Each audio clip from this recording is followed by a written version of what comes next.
అధికారంలో బాలకృష్ణ ఉన్నప్పుడే నేను కాంగ్రెస్ పార్టీ మండల అధ్యక్షుడు అన్నా. ఏ రేంజ్లో ఉన్నా మీ అందరికీ తెలుసు, జనాలకు అందరికీ తెలుసు. అధికారం వచ్చిన తప్ప ఎప్పుడైనా కానీ అధికారం రాగానే ఒదిగి ఉండాలంటారు.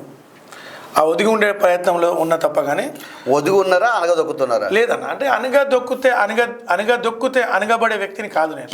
ఇది ఛాలెంజ్ అరుణ్ భాయ్. ఎందుకంటే నేను మా ఎమ్మెల్యే గారికి కూడా తెలుసు నేను ఏందనేది.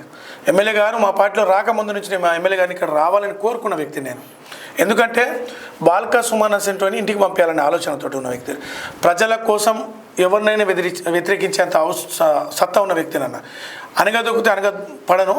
కానీ సరే మీరు అన్నదాని మీద కూడా నేను ఉన్నది. అంటే ఎట్లా అంటే అన్న, గతంలో బాల్క సుమన్ మండలాలపై ఎవరి పెద్దరికం నడవద్దు అనుకున్నాడో కొంత వాళ్ళ పెద్దరికం నడుస్తుంది. నేను ఓపెన్గా చెప్పాల్సిన అవసరం లేదు, మీకు అందరికీ తెలిసిన విషయం. రాష్ట్రం మొత్తం దాని మీదనే చర్చ జరుగుతూ ఉన్నది కూడా.